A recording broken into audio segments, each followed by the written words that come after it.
I want to show you my Democratic socks in hopes of good luck today in Georgia. Leader Schumer, thank you. Good afternoon. Okay.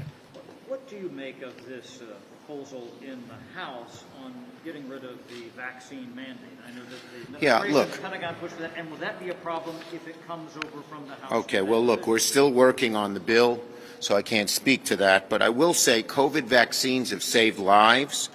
The military has had requirements about other vaccines for decades, and there hasn't been a problem. It's befuddling, but we're still working on it. What's the status on the Electoral Count Act, and do you expect that will be passed by the end of the year? The Electoral Count Act is very important to large members in our caucus, and I think a good number of people on the other side of the aisle. I'm very hopeful we will have that done by the end of the year.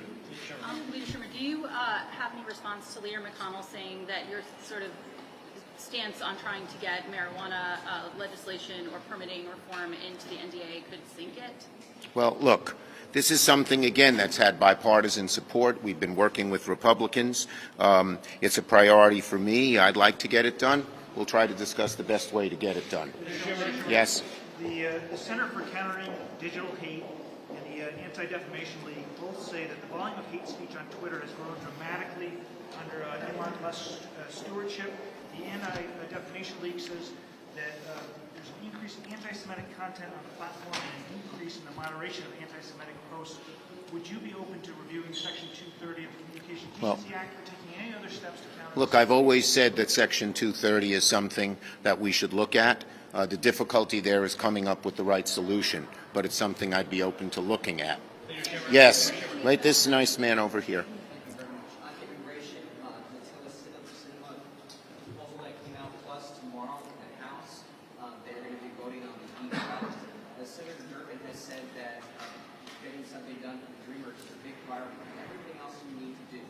Look, Senators Sinema and Tillis are talking, and I welcome people discussing it. It's something, obviously we'd very much like to get done, and we hope that those talks come to positive fruition. Last one. What do you think of the protests breaking out worldwide, people standing up against the Chinese Communist Party for the new lockdown? Well, look, I think that under Xi, China has become far more authoritarian. Yet the Chinese people are far more democratic, small d, and they don't like it. Thank you, everybody. So the Senate this week will continue fulfilling its constitutional duty to confirm more of the president's judicial and administrative nominees. Yesterday, I filed cloture on 12 additional nominees, setting up a busy rest of the week here on the floor. Absent an agreement to expedite the process, and unfortunately we have seen all too few of those coming from our Republican colleagues, members can expect to begin voting tomorrow morning, and we will work through all 12 nominees until we have a path to getting them confirmed. Due to the months of obstructive holds by a few, just a handful of Republicans, in addition to judicial nominees, we also must use up floor time to confirm U.S. attorneys, something practically unheard of in the Senate. These Republicans who have delayed our U.S. attorneys are actively making our communities less safe, and it's regrettable they've chosen to obstruct the Senate for their own personal political interests. So my colleagues ought to be prepared for a busy few days here on the floor. Now, among the nominees we'll consider are two great nominees from New York, I'm proud to say. One, we'll consider Judge Allie Nathan, nominated to serve as judge for the Second Circuit.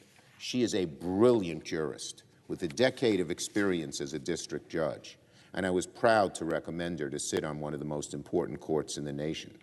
I'm also pleased that the Senate will also vote on Hector Gonzalez to serve as district judge for the Eastern District of New York.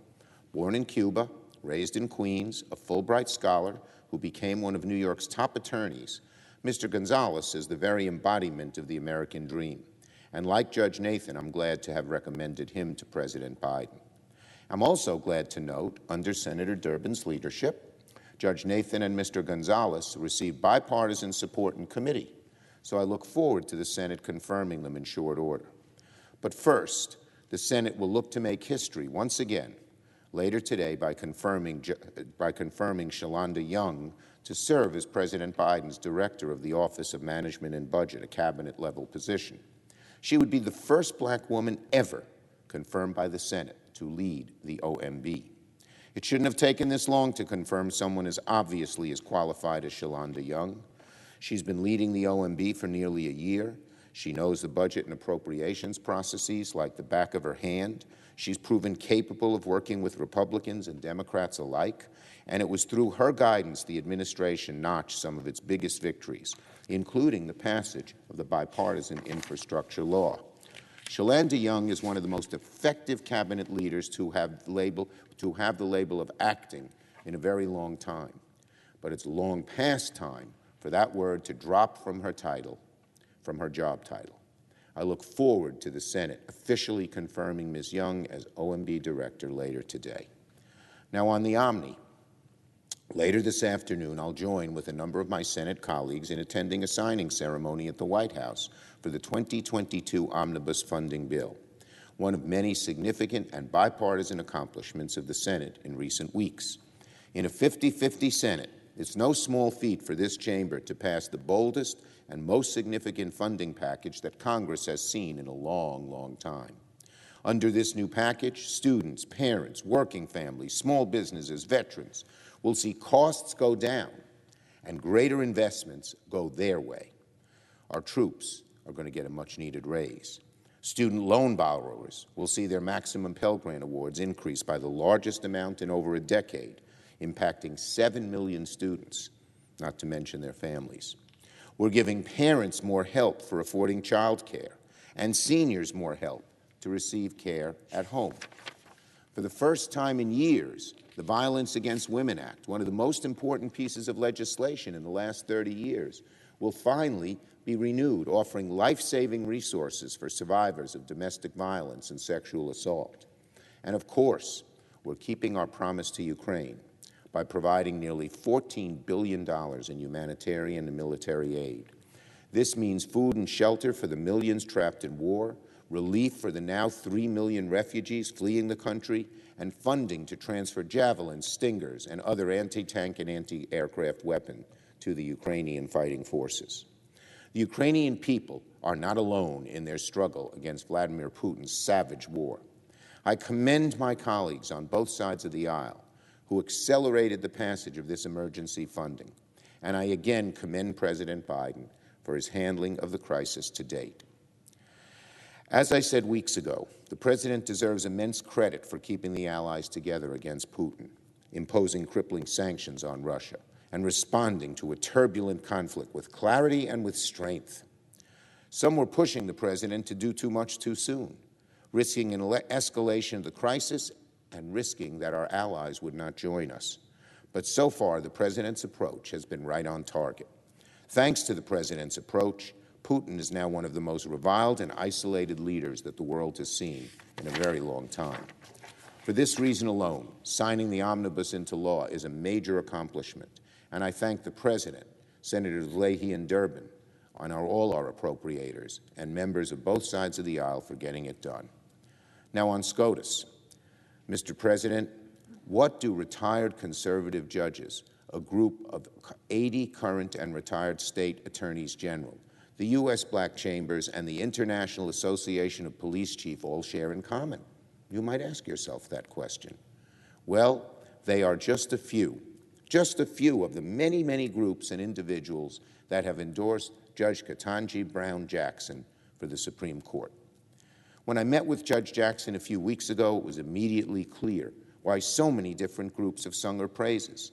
On top of her brilliance, on top of her experience, she is unusually gifted at seeing and appreciating both sides of an argument.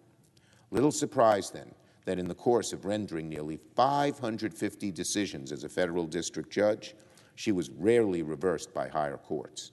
In fact, she has been reversed perhaps around a dozen times out of 550 decisions. That's about 2% of the time. This week, members from both sides of the aisle will continue meeting with the judge. I believe under Senator Durbin's leadership, every member of the Judiciary Committee has had the chance to meet with her. I am confident that any new conclusions my colleagues make about her will keep pointing in one direction, Judge Jackson is brilliant. She is beloved. She belongs on the Supreme Court. It is worth repeating the three B's over and over again. Brilliant, beloved, belongs, because those three words are undoubtedly true as applied to Judge Jackson. I yield the floor. And it will continue confirming the president's highly qualified nominees. Because of a growing backlog of non-controversial nominees, which a small handful of Republicans continue to obstruct, I filed cloture 2 weeks ago to move forward on 20 individuals. Today we'll have votes on 3 of these nominees.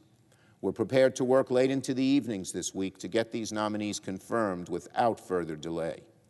Confirming these nominees is a top priority for the Senate this week. They will serve on our federal judiciary, advance America's diplomatic and economic interests, and work to strengthen our national security.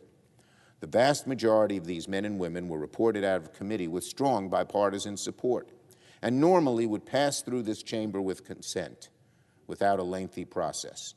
Instead, because of a handful of obstructionist Republicans, the Senate will take the necessary votes to confirm these nominees. Every president deserves to staff their team with the individual that president sees fit.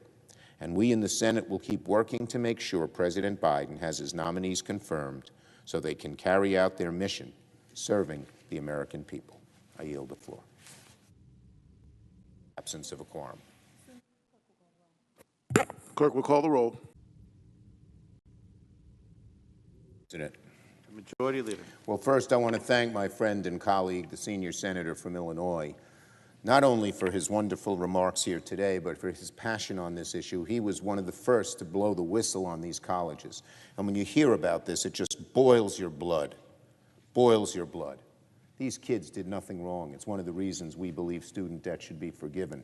The federal government gave them the loans that was required by law, but they were taken advantage of through no fault of their own. Sometimes I say, I wonder if this Mr. Devaney has been prosecuted for any of these things. He does not deserve to have probably the millions he has on the backs of all these students.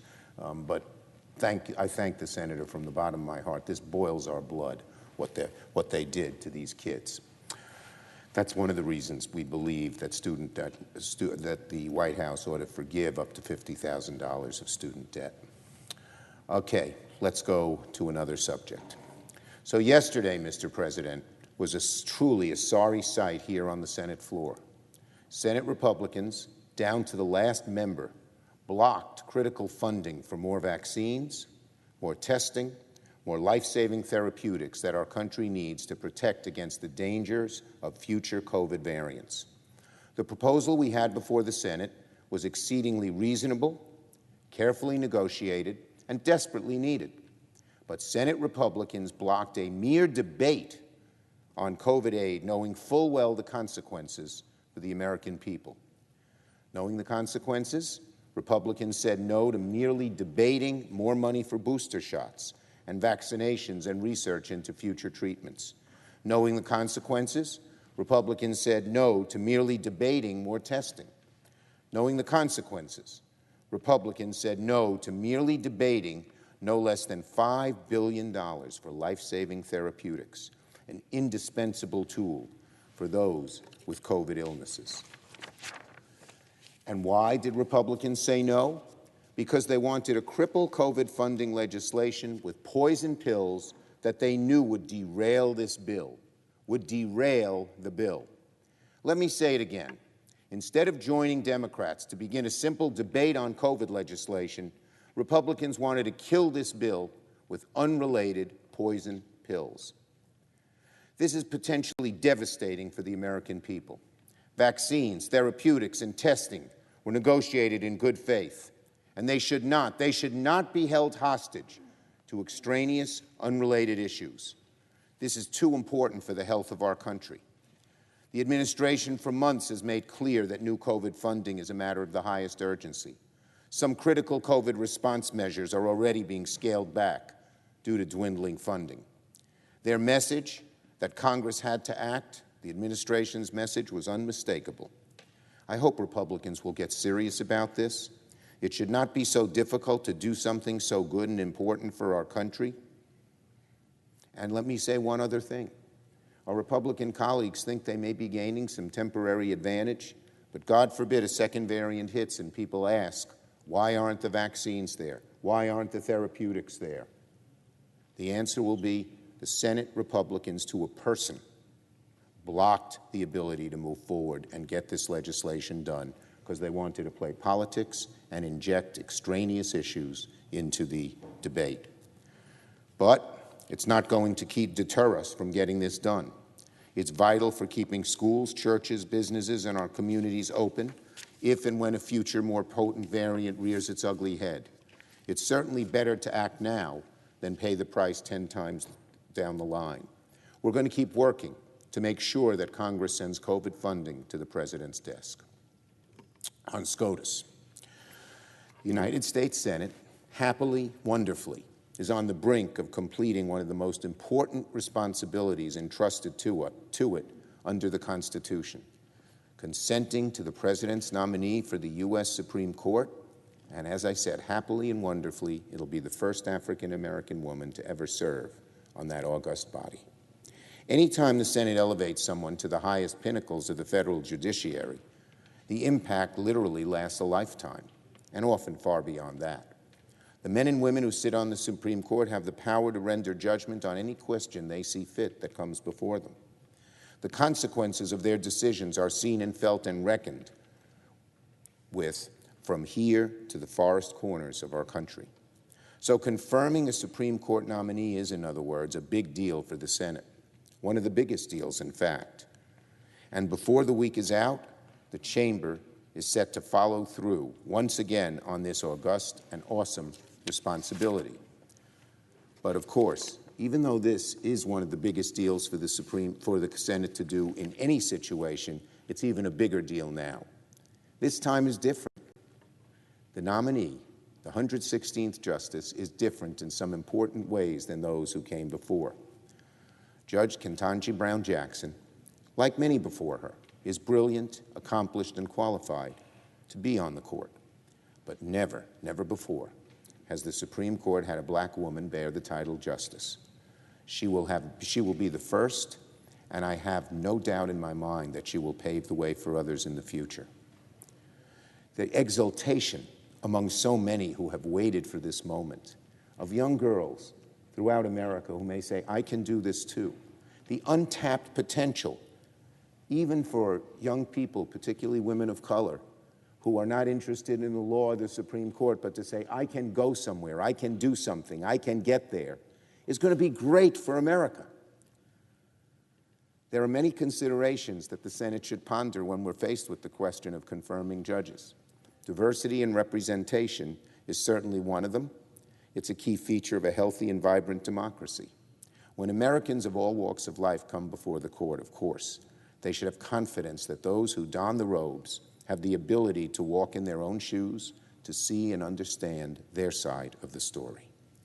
That's why diversity of background and experience has been one of the most important priorities in the Senate as we have confirmed the President's judges. And over the last year, as has been noted, we made incredible progress on that front. Of the 58 Senate-confirmed judges, 3/4 have been women. 2/3 have been people of color. And to be clear, these judges are diverse, not just through their background, but in their experiences. More public defenders, more civil rights attorneys, more nonprofit lawyers have been added to the federal bench. After years of the previous administration confirming judges that were disproportionately white, disproportionately male, disproportionately from big law firms, Senate Democrats are working to bring balance back to our judiciary. It will make our democracy healthier, fairer, and stronger as the country grows increasingly diverse in this century. Judge Jackson's confirmation will be a major step towards achieving that goal, and I so look forward to finishing the work to confirm this most qualified, most deserving, most historic nominee. Finally, as Russia's war in Ukraine reaches an abominable level of brutality, you see these pictures of the people, innocent civilians who were shot, young, old, children, men, women. Every single American should unite on the side of the Ukrainian people and against Putin's indiscriminate violence. The pictures we have seen coming out of Ukraine and coming out of the town of Bucha are pure manifestation of evil. Hundreds of civilians murdered in cold blood. Men, women, children, the elderly, the defenseless, people tied with their hands behind their backs, clearly civilians, shot in the back of the head because they're Ukrainians. It's the only reason. It is a genocide. It was called a genocide today by a Ukrainian official. It is a genocide. When these people are shot simply because of their nationality, they don't have arms, that's genocide, especially when it occurs in the large numbers it has already. Individuals trying to live their own lives, targeted to be killed because of their nationality. Putin is a war criminal. When Putin says Ukraine and Russia are together after he did this, no Ukrainian is ever going to believe it. Even the isolated Putin must know that. But he's cornered. And so he is a war criminal. And any nation that indiscriminately and intentionally targets civilians should not enjoy doing business with American companies. But shamefully, Koch Industries is continuing to do business in Putin's Russia and putting their profits ahead of defending democracy. There's an explosive reports this morning that the Koch political arm is now pushing for the U.S. to abandon our allies and back off the hard-hitting sanctions the Biden administration has imposed on Russia. The Kochs are selling out democracy for their own profits. Every senator, Democrat, Republican, we all care about Ukraine. Every senator needs to condemn this push by the Koch brothers and call on Koch Industries to immediately suspend their operations in Russia. I look forward to every tough-talking Senate Republican to come here to the floor and call out the Koch brothers for undermining America's resolve against Putin's illegal, unprovoked, and criminal invasion of Ukraine. Senate Democrats are working on legislation to add Russia to existing laws that already deny foreign tax credits for taxes paid to North Korea and Syria. American companies that continue to do business in Russia should not receive the U.S. tax benefits that offset taxes paid to Putin's regime. I yield the floor. We welcome you to work with us on a bipartisan basis to get things done for the American people. We're not going to have to get everything we want. They're not going to get everything they want. We'll stay true to our principles, but we're willing to compromise to get things done. That has been our watchword for 2 years, and we're going to continue it. We hope the Republicans will understand that. They're not going to understand it this week in the middle of all these heated elections for their leadership. But when we come back in January, hopefully after a productive lame duck session, at least a number of the non-MAGA Republicans will do what so many of them did with us now, and some of them are doing with us on the Respect for Marriage Act, and that is work with us in a bipartisan way and get things done. Get things done. What happened last night with Kerry Lake, that's proof positive that this MAGA stuff doesn't work. She was a great communicator. She still lost in a purple state. And that's happened repeatedly throughout this election. To follow the ministrations of Rick Scott, the guy who said cut Medicare, the guy who said tax the middle class, would be suicidal for the Republicans. So I hope that they, for the good of the country, but also for the good of themselves, because we want people we can work with, will understand that. So we're going to keep working, pushing forward, and work for American families. Let me call on Senator Durbin. Now on defending democracy. Madam President, last week the nation observed the one-year anniversary of the greatest violent assault against our democracy since the time of the American Civil War.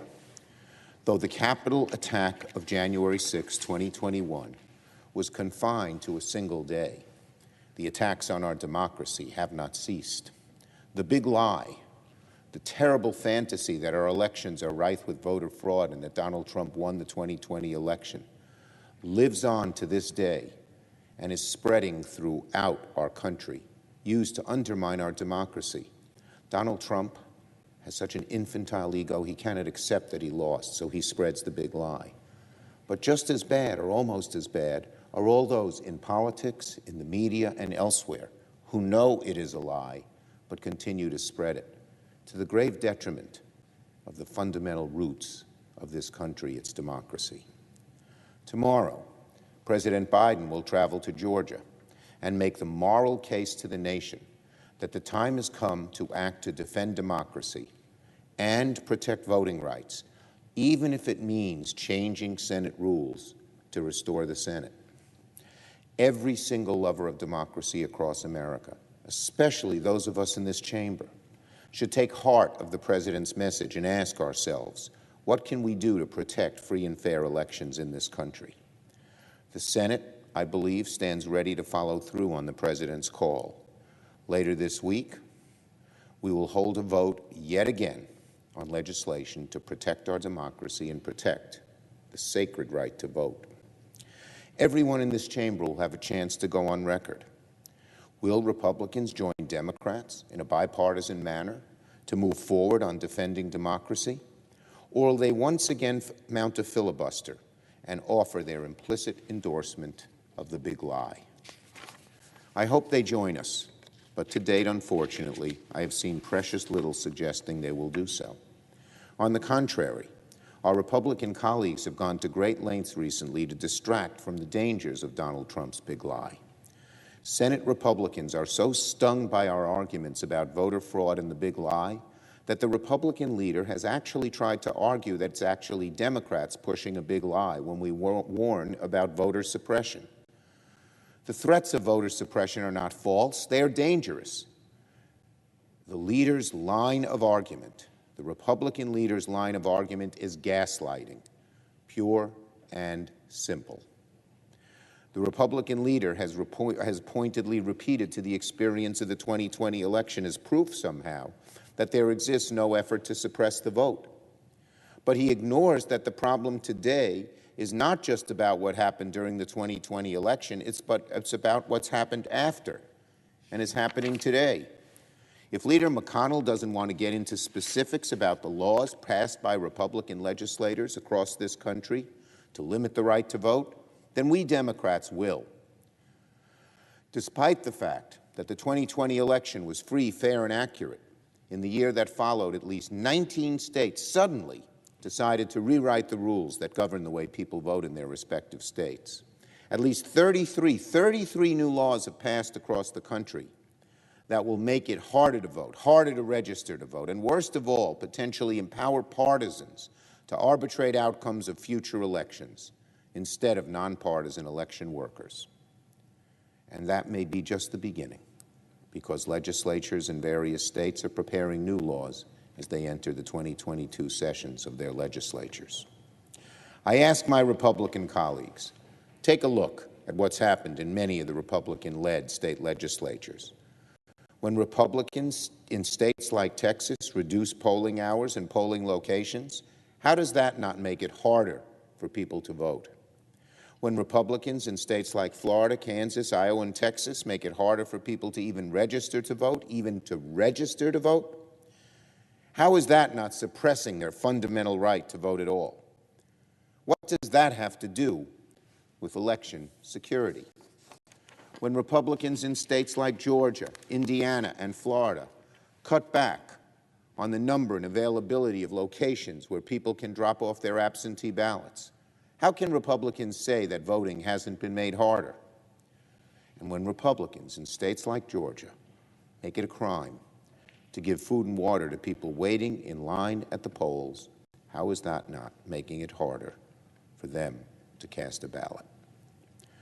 Some of the examples are especially egregious. According to one recent report, Lincoln County in Georgia is looking to eliminate all but one polling location in the entire county before the next election. One location in a whole big county. That is disgusting. Some voters who live in the county would have to drive 23 miles just to drop off a ballot. This in no way makes voting more convenient. It makes it an enormous burden. Let's be abundantly clear.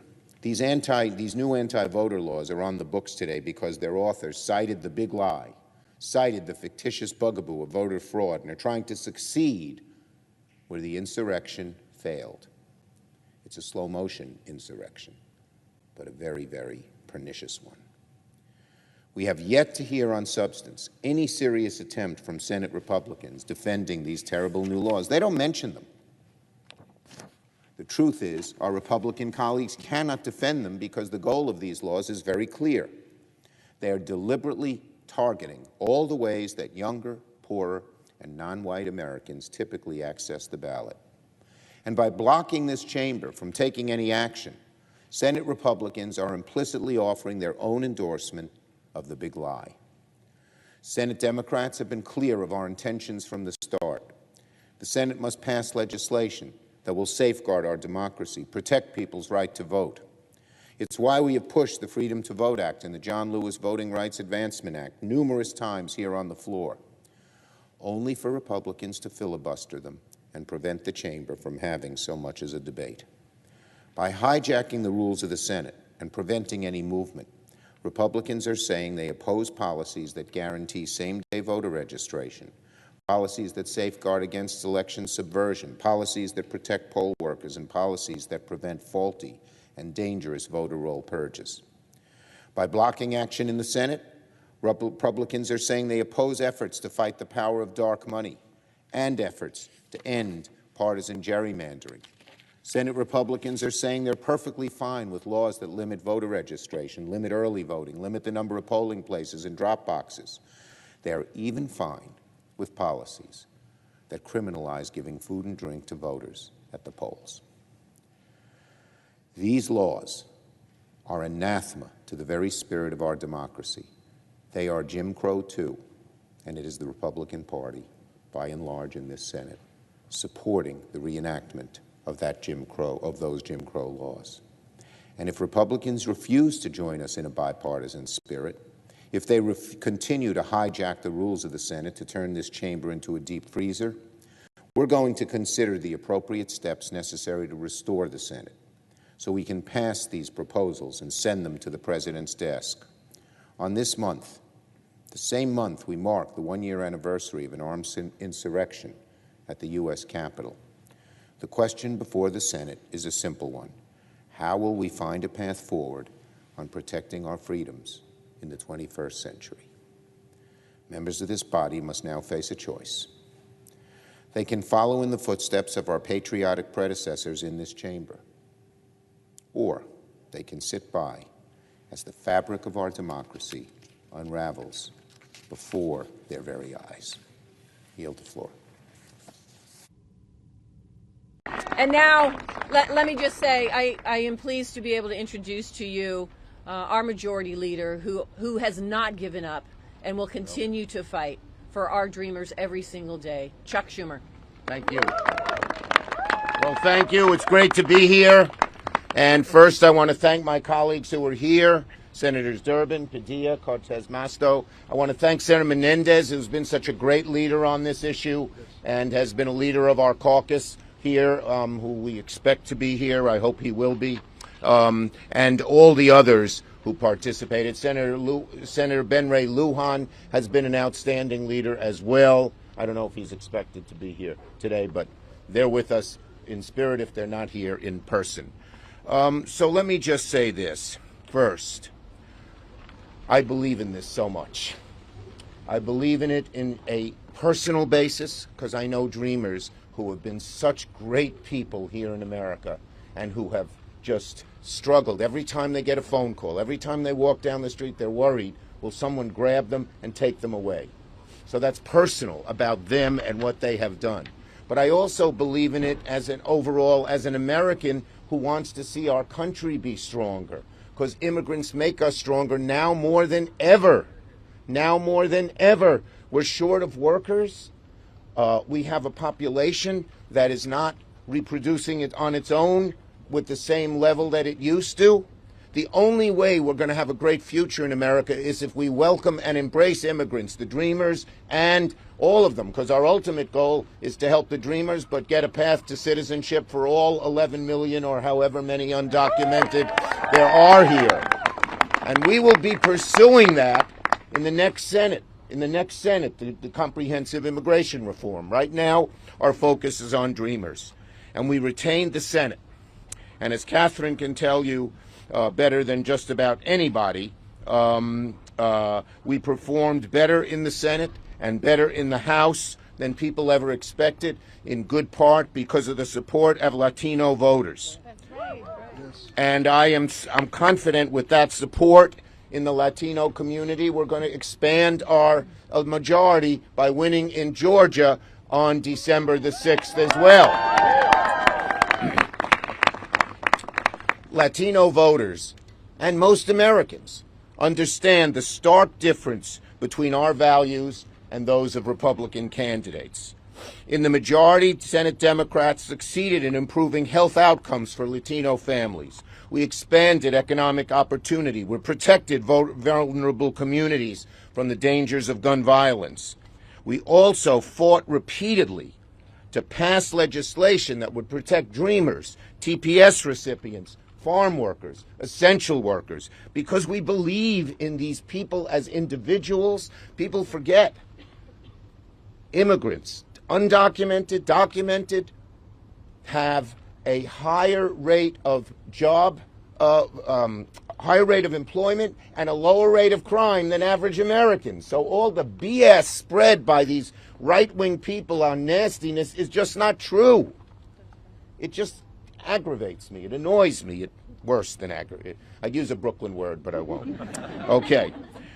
All right. So we also fought repeatedly to pass legislation that would protect dreamers, and it was a key piece of our original legislative agenda. In fact, my office was intimately involved in pushing for a change in the registry date that would once and for all provide some sense of security to dreamers and their families. And while we've encountered roadblocks along the way to get this done, we've never stopped fighting for immigrant relief. Senator Durbin, Senator Cortez Masto, Senator Padilla, and the others I mentioned, Senator Menendez, Senator Ben Ray Lujan, and just about every person in our caucus believes in this strongly. Unfortunately, getting a fix to DACA in the Senate remains tied to our ability to secure the 60 votes. We put proposals forth time and time again. But the election's now over, so all the BS, that was the word I was going to use, that we've heard from some of these Republican candidates, okay, well, the election's over. Now let's do the right thing. Now let's roll up our sleeves and get this done.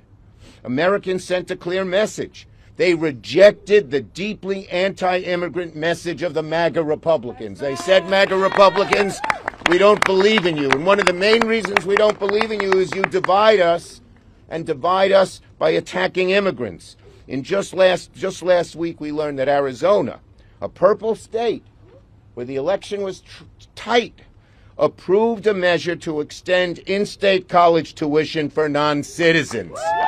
That's not the politicians, that's the voters of Arizona, which has a virulent right wing, mostly who lost.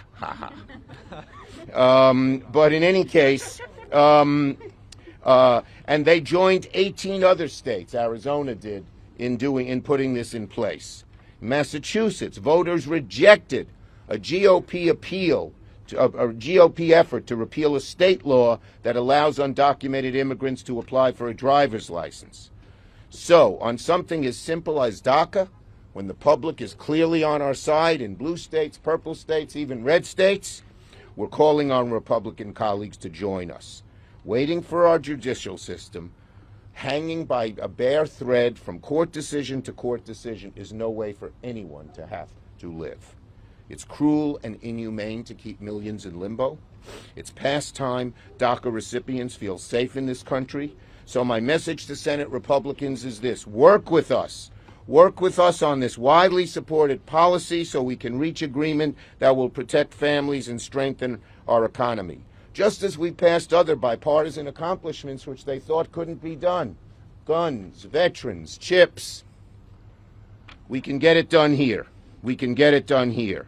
If we can get 10 Republicans to join us, we will get this done by the end of the year.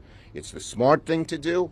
It's the right thing to do. It's the moral thing to do. It's the humane thing to do. And I want to assure everyone here, we will not stop fighting till we get a fix for DACA, a pathway to citizenship for dreamers, and a pathway to citizenship for all undocumented.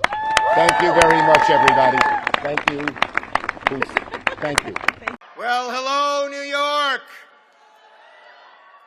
Let's hear it for the greatest city in the greatest state in the greatest nation in the world. Now, my dear friends, I am so proud and so honored that the people of New York have given me another term to keep doing what I love, fighting to deliver real results for New York in the U.S. Senate. Listen to this. In fact, thanks to the voice of the voters, I am the first New Yorker ever to be elected for 5 terms to the New York Senate. It's deeply humbling, as it is motivating to me. And I vow to you and to all New Yorkers, I will work just as hard to make this new term every bit as impactful as the 4 that came before it, because you know why? New York is in my bones. Before I Love New York was our state motto, it was my credo. I love nothing more than visiting every corner of this beautiful state, from the farms in Genesee County to the farmers market in Union Square, learning from everyday New Yorkers about their difficulties and their dreams, and then going to D.C. to do something about it. That's just who I am, and I ain't changing now. I want to recognize my friends and partners in government tonight. Senator Kirsten Gillibrand, my great partner in the Senate. Governor Kathy Hochul. Lieutenant Governor Antonio Delgado. Attorney General Tish James. Controller Tom DiNapoli. Senate Majority Leader Andrea Stewart-Cousins, and Assembly Speaker Carl Hastie, and Mayor Eric Adams, and the good many state senators, assembly members, and city council members, all here to celebrate with us tonight. And God willing, we'll soon be celebrating many more great victories up and down this ticket tonight. My friends, I love this job. I love my job representing all 20 million New Yorkers in all our diversity and energy and eccentricity as the first ever majority leader from this state. And I take very seriously my responsibility to make this community I love a better place. That's why, remember how they always used to say New York gave more money to Washington than we got back? Well, that's why I'm proud to say that under my leadership, for the first time in memory, our state got more money back from the federal government than we sent down. In the Senate, we took on the special interests time and time again, and we won. We beat the NRA and passed the first gun safety legislation in 3 decades. We beat big oil and passed the most consequential climate change bill in history. We beat big pharma and capped prescription drug costs for seniors on fixed incomes. We beat the big tax-dodging corporations by instituting a minimum tax so they'll finally pay their fair share. And we beat the far right and the Federalist Society and confirmed, listen to this, confirm more than 80 highly qualified progressive judges to lifetime appointments on the bench. 3/4 of those nominees were women. 2/3 were people of color, including the great Ketanji Brown Jackson, the first black woman and first public defender to sit on the court. Now, we did this, by the way, with the help of 0 Republicans. And one more thing we did, we succeeded in canceling a huge chunk of student debt that weighed down on millions of Americans for far too long. Now, you know, I like to do things on a bipartisan basis whenever I can, especially if it means achieving good things for New Yorkers versus getting nothing at all. You see, neither of my parents had a political bone in their body. My dad was an exterminator, focused on paying the bills. My mom, Selma, was a home worker, whose priority was teaching me and my brother good values. My dad passed away in November.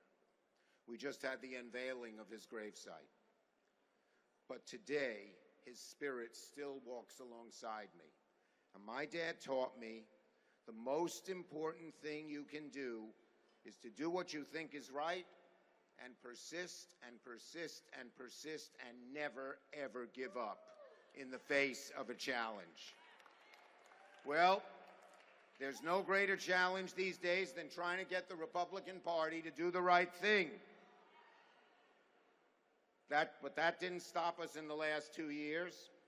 We passed a whole lot, a bipartisan microchip bill, a bipartisan infrastructure bill, health care to our vets harmed by toxic burn pits, and we're going to get even more done today in the next days. So, here's what we want to get done in the next Senate. We want to protect a woman's right to choose.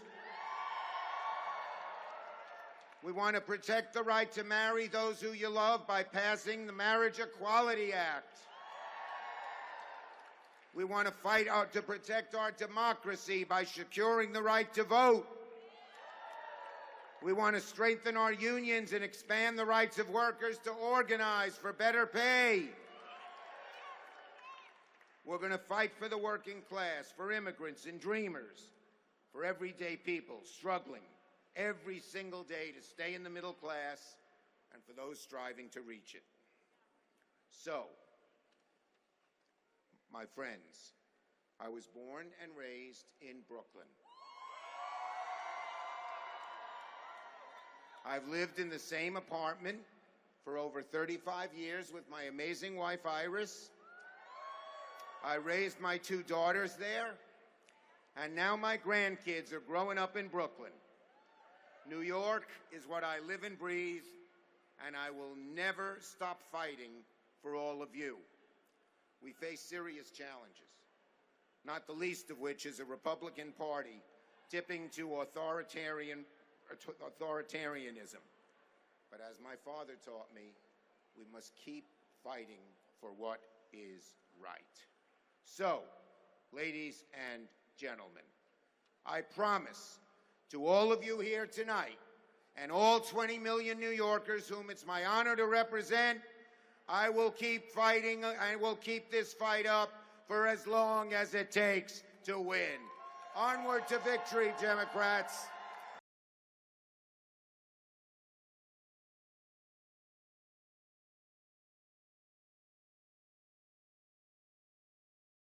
Has been taken over by MAGA Republicans, who are now dominating the party and Republicans in the Senate, moving the party away from things it has often stood for in the past. The contrast has become clear.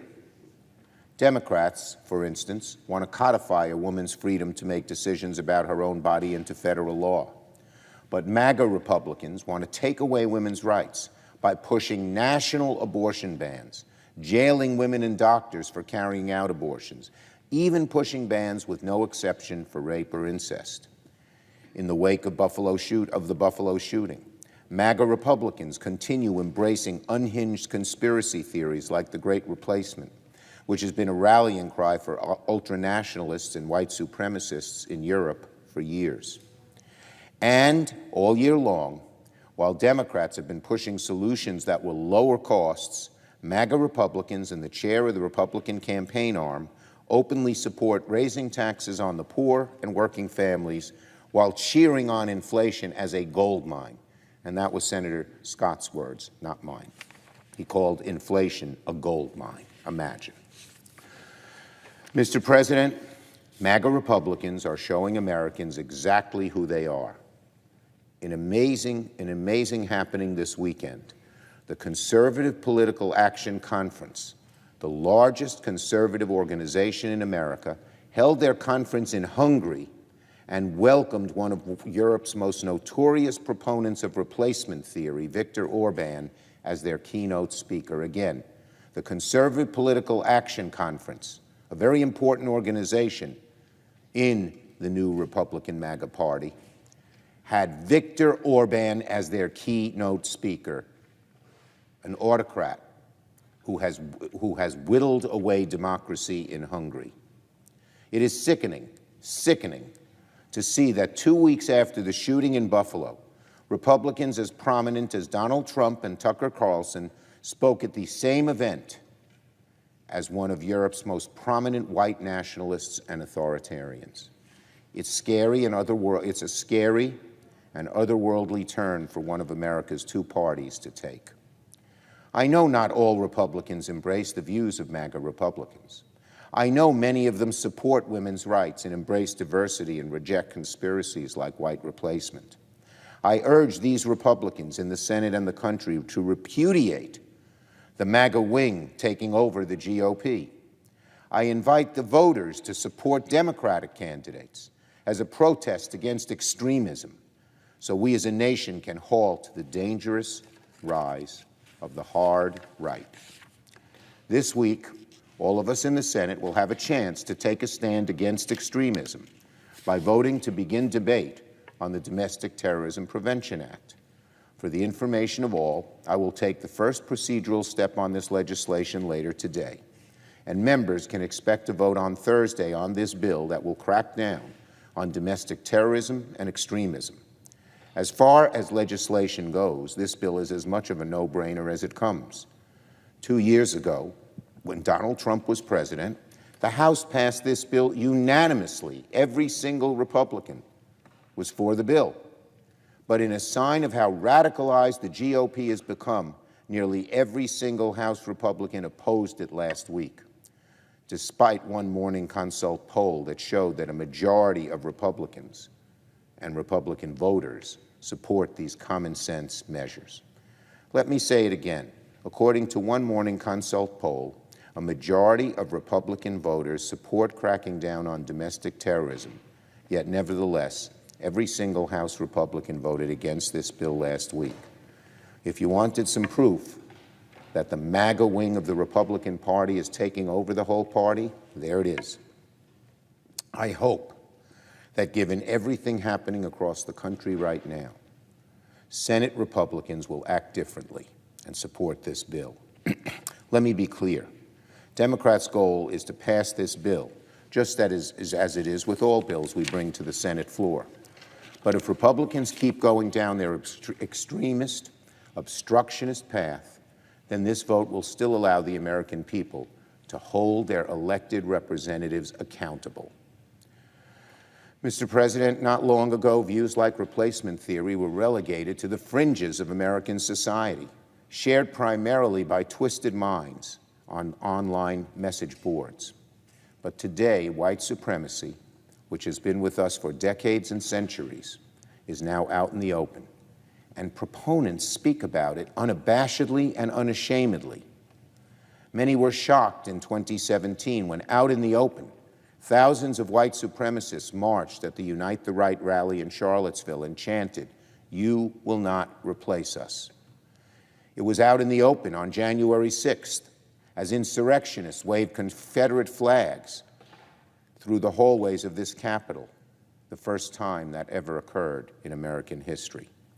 It's out in the open every time Donald Trump holds a MAGA rally and blames undocumented immigrants for stealing the 2020 election. And it's out on the open on cable networks, cable news networks like Fox, where Tucker Carlson has spread replacement theory in over 400 episodes, and other commentators join in. To be sure, the extremism of MAGA Republicans is hardly limited to their embrace of ridiculous conspiracy theories. Across the country, the hard right is also hell-bent on turning back the clock on women's rights by 100 years, pushing restrictions on abortions that are wildly outside the mainstream. Whether it's a national ban on abortions, which Leader McConnell acknowledges is possible if Republicans win the Senate, or the prosecution of women who pursue abortions, or even banning business that help employees access abortions out of state, MAGA Republicans are openly champion restrictions that would have been career enders just a few years ago, but are now part of the GOP canon. And we cannot ignore who suffers most under these radical restrictions: women of color, low-income families, families that live in deeply gerrymandered states where their views have all been but silenced. Mr. President, this is what MAGA Republicans clamor for: a world ruled by conspiracy theories, national abortion bans, and the greatest curtailing of individual rights in 50 years. A world where immigrants and communities of color are considered replacers, where women are considered second-class citizens and being told what to do with their bodies, where white supremacy is tolerated or even embraced, and where our democracy erodes in favor of autocracy. Imagine again Orban, leading autocrat of Europe, being the lead speaker at CPAC, where President Trump and other major Republicans participated. Who would think we would see that day? Who would think? We cannot let these views become accepted or even the norm in the United States.